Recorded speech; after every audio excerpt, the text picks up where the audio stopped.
Hi viewers, welcome back to my channel NS world of arts and crafts. இன்றைக்கி நம்ம பார்க்க போகிறது granny square, easy granny square for beginners. அதுக்கு நம்ம முதல்ல ஒரு 5 செயின் போட்டுக்க போகிறோம். 5 செயினை போட்டுக்கிட்டு அதை சர்க்கிளாக இப்படி ஜாயின் பண்ணிக்கணும். சர்க்கிளாக ஜாயின் பண்ணதுக்கு அப்புறம் ஒவ்வொரு செயின்லேயும் 8 டபுள் குரேஷட் போட போகிறோம். இப்போ இந்த கிரானி ஸ்கொயரை நம்ம பலவிதமாக யூஸ் பண்ணிக்கலாம். ஒரு 2 கிரானி ஸ்கொயர் பெரிய சைஸில் போட்டு நீங்கள் மொபைல் பவுச்சாகவும் யூஸ் பண்ணிக்கலாம். இல்லை நீங்கள் டேபிள் மேட்ஸாக யூஸ் பண்ணலாம். நிறைய கிரானி ஸ்கொயர்ஸ் போட்டு ஜாயின் பண்ணி ஹேண்ட்பேக்ஸ் பண்ணலாம். இது எல்லாமே இந்த கிரானி ஸ்கொயரை வச்சு நம்ம போட போகிறது தான். இப்போ பார்த்திங்கன்னா நம்ம சர்க்கிளை கம்ப்ளீட் பண்ணிவிட்டு 8 டபுள் குரேஷட் போடுறோம். இதில் 8 டபுள் குரேஷட் போட்டாக்க உங்களுக்கு ஒரு ரவுண்ட் ஃபார்ம் ஆகிடும். அந்த ரவுண்ட் ஃபார்ம் ஆனதுக்கப்புறம் அதுக்கு மேலே என்ன பண்ணணும் அப்படின்றத நம்ம கண்டினியூஸாக பார்க்கலாம். வீடியோவை ஸ்கிப் பண்ணாமல் பாருங்கள். அப்போ தான் உங்களுக்கு எந்த டவுட்டும் இருக்காது. இப்போ இந்த கிரானி ஸ்கொயர்ஸை நீங்கள் கனெக்ட் பண்ணிவிட்டு நீங்கள் ஹேண்ட்பேக்ஸ் பண்ணலாம், டேபிள் மேட்ஸ் பண்ணலாம், இல்லை ஜஸ்ட்டு உங்களுக்கு சோஃபாவுக்கு மேலே போடுறதுக்கு குஷன் கவர்ஸ் மாதிரியும் போடலாம். இது டிஃப்ரெண்ட் பர்பஸ்க்கு நம்ம யூஸ் பண்ணிக்கலாம். பேசிக் கிரானி ஸ்கொயர் தான் நம்ம இந்த வீடியோவில் நான் உங்களுக்கு காட்டுறேன். இப்போ இதில் 8 டபுள் குரேஷட் நம்ம போட்டு முடிக்க போகிறோம். ஃபஸ்ட்டு 5 செயினுக்கு அப்புறம் 8 டபுள் குரேஷட் நம்ம போடணும்.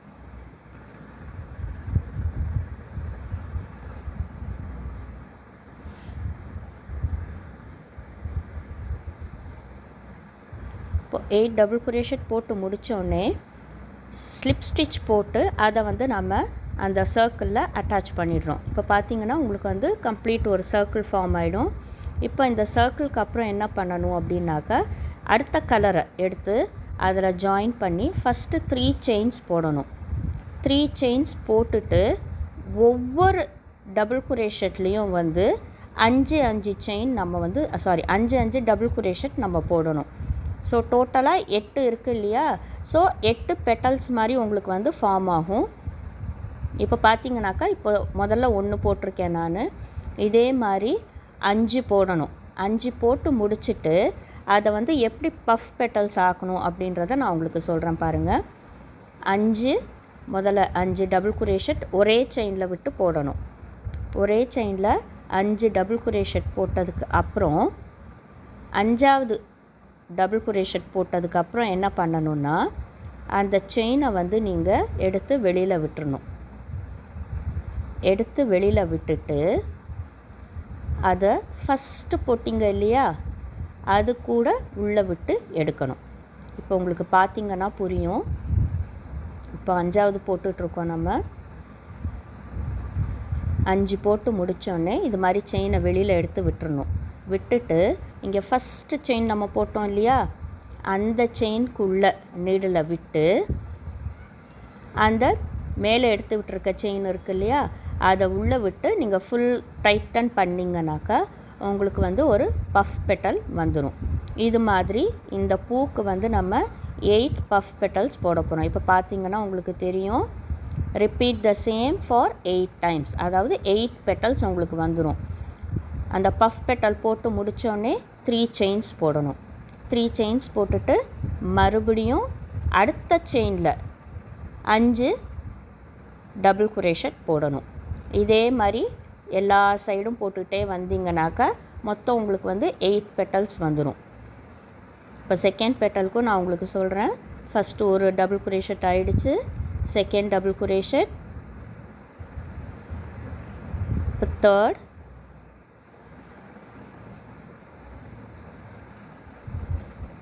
இப்போ ஃபோர்த்.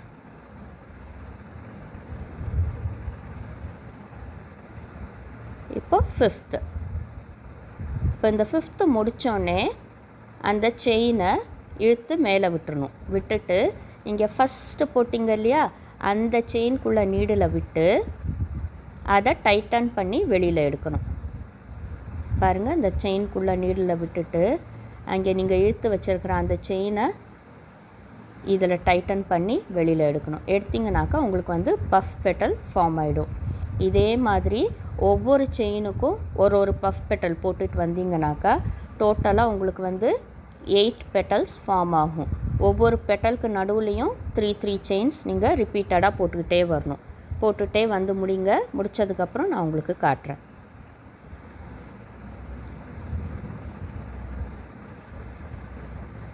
இப்போ பார்த்தீங்கன்னாக்கா 8 பஃப் பெட்டல்ஸ் உங்களுக்கு ரெடி ஆகிடுச்சு.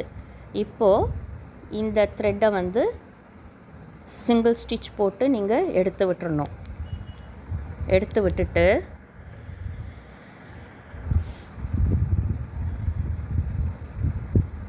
ஸ்லிப் ஸ்டிச் போட்டு நீங்கள் எடுத்து விட்டுட்டிங்கனாக்கா அடுத்த கலரை நம்ம இதில் வந்து ஜாயின் பண்ண போகிறோம். ஸ்லிப் ஸ்டிச் போட்டு அதிலேருந்து வெளியில் எடுத்து விட்டுருங்க. எடுத்து விட்டுட்டு நீங்கள் அடுத்த கலரை நம்ம அதில் வந்து ஜாயின் பண்ணிட போகிறோம். நீங்கள் நாட் பண்ணி கட் பண்ணிட்டாலும் சரி, இல்லை அப்படியே எடுத்து விட்டு நாட் பண்ணிக்கிட்டாலும் சரி, எப்படி வேணாலும் நீங்கள் போட்டுக்கலாம். இப்போ இதை கட் பண்ணி விட்டுட்டு நெக்ஸ்ட் கலரை இதில் வந்து நம்ம ஜாயின் பண்ண போகிறோம். இப்போ நான் இதை வந்து நாட் பண்ணி விட்டுடுறேன். நாட் ஒன்றுமே இல்லை, அந்த செயினுக்குள்ளே அந்த கட் பண்ண த்ரெட்டை விட்டு டைட்டன் பண்ணிட்டிங்கனாலே உங்களுக்கு வந்து நாட் விழுந்துடும். இது போல் நாட் பண்ணி விட்டுட்டு இப்போ இதில் நம்ம நெக்ஸ்ட் கலரை ஜாயின் பண்ண போகிறோம். நெக்ஸ்ட்டு நான் எடுத்துருக்கிறது வந்து க்ரீன் கலர், அதாவது லீவ்ஸ் மாதிரி தெரிகிறதுக்காக க்ரீன் கலரை இதில் நம்ம வந்து ஆட் பண்ண போகிறோம். இப்போ க்ரீன் கலர் என்ன பண்ண போகிறீங்கனாக்கா அதே மாதிரி ஃபஸ்ட்டு ஜாயின் பண்ணோன்னே 3 செயின் போட போகிறீங்க. 3 செயின் போட்டுட்டு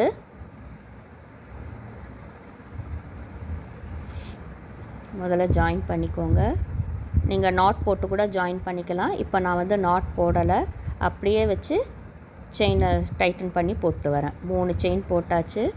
3 செயின் போட்டுட்டு ஒரு double crochet, 2 double crochet, 4 double crochet போட்டுட்டு ஒரு சிங்கிள் செயின் போட்டு மறுபடியும் 4 டபுள் குரோஷெட் அதே இடத்துல நீங்கள் போடணும். அதே 3 செயினுக்கு நடுவுலையே நீங்கள் வந்து இப்போ பார்த்தீங்கன்னா 4 போட்டாச்சு. ஒரு சிங்கிள் செயின் போட போகிறேன். அதுக்கப்புறம் மறுபடியும் 4 டபுள் குரோஷெட் போட்டு அதே ஸ்பாட்லேயே தான் நீங்கள் போடணும். உங்களுக்கு அந்த 3 செயின் நம்ம ஏற்கனவே போட்டிருக்கோம் இல்லையா, அதே இடத்துல 4 தடவை 4 டபுள் குரோஷெட் போடணும்.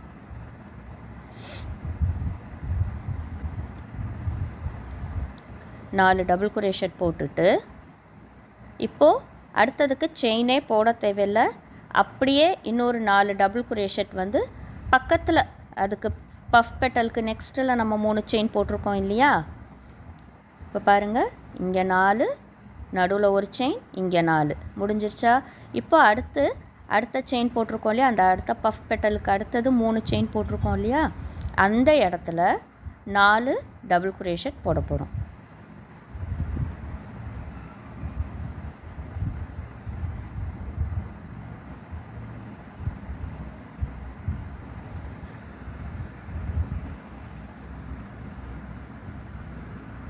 நாலு டபுள் குரோஷெட் போட்டுட்டு அதுக்கு அடுத்த செயினில் மறுபடியும் 4 டபுள் குரோஷெட் போடணும். இப்போ இதில் வந்து நம்ம கார்னர்ஸ் திருப்புறதுக்காக தான் ஒவ்வொரு இடத்துலையும் வந்து இப்போ 4 டபுள் குரோஷெட் இந்த இடத்துல போட்டோன்னே ஒரு சிங்கிள் செயின் போடணும்.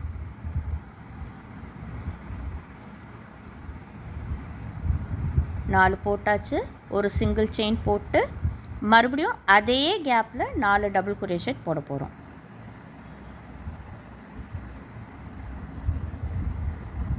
ஒன்று, 2, 3,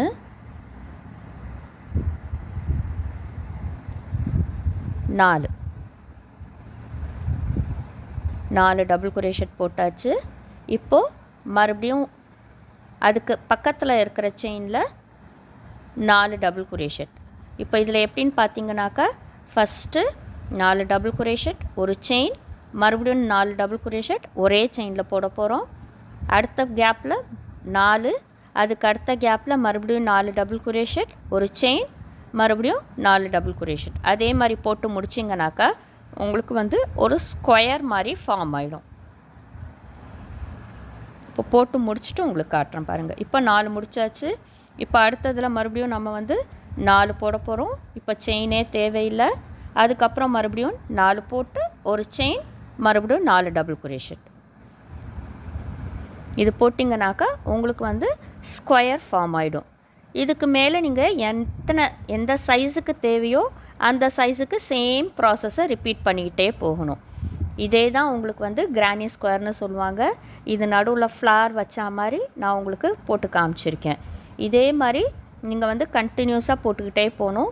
உங்களுக்கு வேணும்னா நீங்கள் வேறு கலர்ஸ் அட்டாச் பண்ணி போட்டுக்கிட்டே போகலாம். இப்போ இந்த ஸ்கொயர் முடித்ததுக்கப்புறம் நான் உங்களுக்கு காட்டுறேன் பாருங்கள்.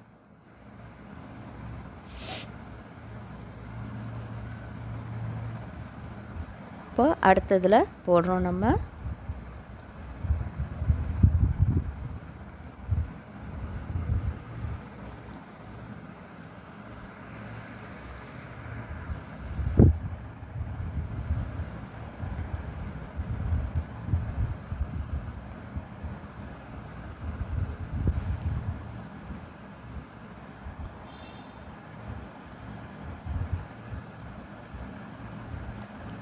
இது போட்டு முடித்தோடனே அடுத்தது நான் வந்து சாண்டில் கலரை ஆட் பண்ணியிருக்கேன். சாண்டில் கலர் ஆட் பண்ணி ஒரு ரவுண்டு போட்டிருக்கேன் நான். நீங்கள் ஃபுல்லாக முடித்ததுக்கப்புறம் உங்களுக்கு வேணும்னாக்கா நீங்கள் டிஃப்ரெண்ட் கலர்ஸில் ஒரு ஸ்கொயர் அப்படியே போட்டுக்கலாம். அதுக்கப்புறம் அதை அட்டாச் பண்ணி நீங்கள் வந்து டிஃப்ரெண்ட் டைப்ஸை அதை யூஸ் பண்ணிக்கலாம். இல்லை ஜஸ்ட்டு நீங்கள் வந்து டேபிள் மேட்ஸாக கூட வச்சு அதை நீங்கள் யூஸ் பண்ணிக்கலாம். டீ கப் கோஸ்டர்ஸாகவும் யூஸ் பண்ணிக்கலாம். டீ கோஸ்டர்ஸாகவும் வச்சுக்கலாம் நீங்கள். இப்போ பாருங்கள், இந்த சர்க்கிள் நமக்கு முடியுது. இப்போ இது முடித்தோடனே உங்களுக்கு நல்லா டிஃப்ரென்ஸ் தெரியும். முதல்ல வந்து 5 செயின் போட்டிருக்கோம். 5 செயினுக்கு மேலே 8 டபுள் குரோஷெட் போட்டோம். அந்த 8 டபுள் குரோஷெட்க்கு மேலே 8 பஃப் பெட்டல்ஸ் போட்டிருக்கோம். அந்த ஒவ்வொரு பஃப் பெட்டலுக்கும் வந்து நாம் 5 தடவை டபுள் குரோஷெட் போட்டு 5ஆவது செயினை வந்து இழுத்து விட்டுட்டு ஃபஸ்ட்டு செயினில் விட்டு இழுத்து டைட்டன் பண்ணி பஃப் பெட்டல்ஸ் போட்டிருக்கோம். அதுக்கப்புறம் 4 டபுள் குரோஷெட் போட்டு ஸ்கொயர் ஃபார்ம் பண்ணியிருக்கோம். இப்போ பாருங்கள், நம்ம லாஸ்ட்டு இதுக்கு வந்துட்டோம்.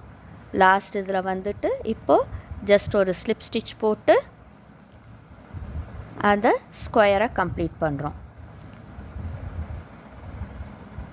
பார்த்திங்கன்னா உங்களுக்கு தெரியும், ஸ்லிப் ஸ்டிச் போட்டு ஸ்கொயரை கம்ப்ளீட் பண்ணியாச்சு. இப்போ இதை நீங்கள் கட் பண்ணி விட்டுறலாம். கட் பண்ணி விட்டுட்டு இங்கே நாட் பண்ணிவிடுங்க.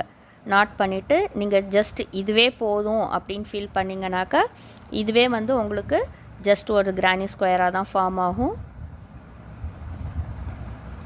இப்போ இதுக்கு மேலே நான் மறுபடியும் என்ன பண்ணியிருக்கேன்னாக்கா இன்னொரு கலரு, அதாவது சாண்டில் கலரை எடுத்து அட்டாச் பண்ணி அதுக்கு மேலே இன்னொரு ஸ்கொயரை நான் போட்டிருக்கேன். இப்போ அட்டாச் பண்ணிகிட்ருக்கேன் சாண்டில் கலர்.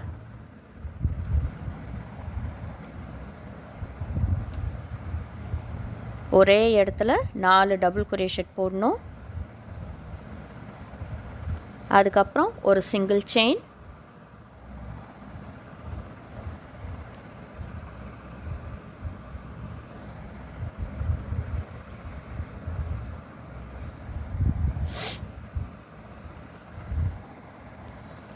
சிங்கிள் செயின் போட்டாச்சு. இப்போ மறுபடியும் சேம் பிளேஸில் மறுபடியும் 4 டபுள் குரோஷெட் போட்டுட்ருக்கோம்.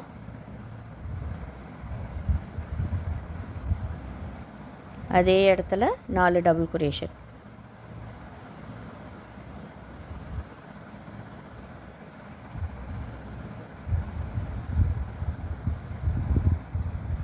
அதுக்கு அடுத்ததுக்கு நீங்கள் செயின் போட தேவையில்லை.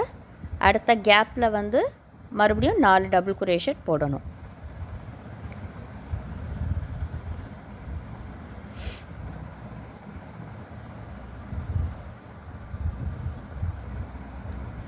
அடுத்ததில் 4 டபுள் குரோஷெட் போடணும்.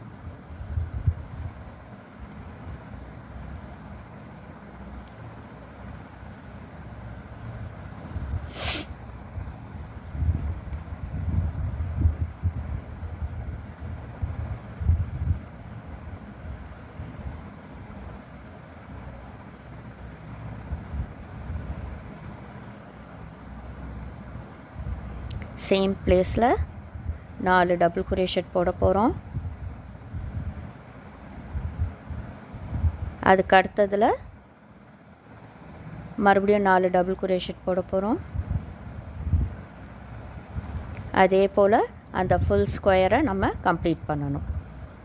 கார்னர்ஸ்க்கு மட்டும்தான் நீங்கள் வந்து நடுவில் சிங்கிள் செயின் போடணும். மற்றபடி வேறு எதுக்குமே நீங்கள் சிங்கிள் செயின் போட தேவையில்லை. இப்போ இது ஒரு கார்னர் ஆகிடுச்சு. அடுத்ததுக்கு செயின் போட தேவையில்லை. அப்படியே அந்த அடுத்த கேப்பில் 4 டபுள் crochet போடணும். அடுத்த கேப்பில் 4 டபுள் crochet போட்டுட்டு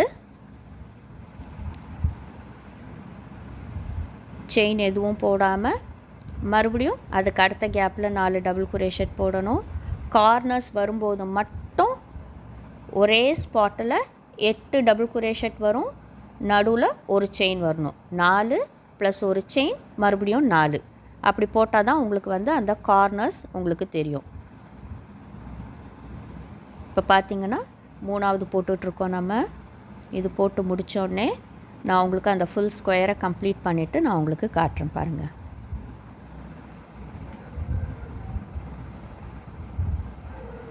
இப்போ இது போட்டாச்சு. இப்போ இது முடித்ததுக்கப்புறம் உங்களுக்கு வந்து ஃபுல் ஸ்கொயர் கம்ப்ளீட் ஆனதுக்கப்புறம் எப்படி இருக்குன்னு நான் உங்களுக்கு காட்டுறேன். இப்போ இது பாருங்கள், போட்டாச்சு. அடுத்த கேப் போடணும். அதுக்கப்புறம் அது வந்து கார்னர் உங்களுக்கு. ஸோ அந்த செயினில் உங்களுக்கு மறுபடியும் ஒரு சிங்கிள் செயின் போட்டு 4 4 8 டபுள் crochet அந்த இடத்துல போடணும். இதே ப்ராசஸ் தான். உங்களுக்கு எவ்வளோ பெரிய ஸ்கொயர் வேணுமோ அந்த ஸ்கொயருக்கு அப்படியே நீங்கள் சேம் ப்ராசஸ். அந்த கேப்ஸ் மட்டும் உங்களுக்கு டிஃபர் ஆகிட்டே வரும். அதுக்கேற்ற போல் நீங்கள் வந்து உங்களுக்கு சைஸ் வந்து வேரி ஆகிட்டே வரும். ஃபஸ்ட் இதில் 2 தான் வந்தது. இப்போ செகண்டில் பார்த்தீங்கன்னாக்கா உங்களுக்கு 3 வரும். இப்போ தேர்டில் 4 வரும். அதே மாதிரி உங்களுக்கு வந்து சைஸ் வந்து பெருசாகிட்டே போகும். ப்ராசஸ் உங்களுக்கு சேம் தான். கண்டினியூஸாக நீங்கள் இதையே தான் திருப்பி திருப்பி போட்டே வரணும். இப்போ பார்த்தீங்கன்னா ஃபுல் ஸ்கொயர் நம்ம முடித்தாச்சு. உங்களுக்கு இதுதான் கிரானி ஸ்கொயர். நடுவில் ஃப்ளார் வச்சு க்ரீன் ப்ளஸ் சாண்டில் கலரில் நான் உங்களுக்கு முடிச்சிருக்கேன். உங்களுக்கு வேணும்னா நீங்கள் இதை அப்படியே பெருசு பண்ணி எக்ஸ்டெண்ட் பண்ணிகிட்டே போகலாம். உங்களுக்கு எந்த சைஸுக்கு வேணுமோ, ஒரு ஃபுல் பேக்குக்கு வேணும்னாலும் நீங்கள் சேம் ப்ராசஸை 2 பெரிய பெரிய கிரானி ஸ்கொயர்ஸ் போட்டு அட்டாச் பண்ணியும் நீங்கள் சிங்கிள் ஸ்லிங் பேக் மாதிரி பண்ணலாம். இல்லை இதே சைஸில் குட்டி குட்டியாக நிறைய கிரானி ஸ்கொயர்ஸ் ஒரு 8 இல்லைனா 10 இல்லைனா 12 கிரானி ஸ்கொயர்ஸை போட்டு டிஃப்ரெண்ட் கலர்ஸ்லேயும் போடலாம். போட்டு கனெக்ட் பண்ணியும் நீங்கள் வந்து ஒரு ஹேண்ட் பேக்கோ அல்லது ஒரு ஸ்லிங் பேக்கோ அல்லது மொபைல் பவுச் எது வேணாலுமே நீங்கள் வந்து பண்ணிக்கலாம். வால் ஹேங்கர்ஸ் பண்ணலாம், கர்டைன்ஸ் பண்ணலாம். உங்களுக்கு எது விருப்பப்படுறீங்களோ அது மாதிரி பண்ணிக்கலாம். பேஸ் இது தான். கண்டிப்பாக இந்த வீடியோ உங்களுக்கு பிடிச்சிருக்குன்னு நினைக்கிறேன். ட்ரை பண்ணி பாருங்கள். லைக் பண்ணுங்கள், ஷேர் பண்ணுங்கள். கண்டிப்பாக உங்களுடைய கமெண்ட்ஸை போஸ்ட் பண்ணுங்கள். தேங்க்ஸ் ஃபார் வாட்சிங்.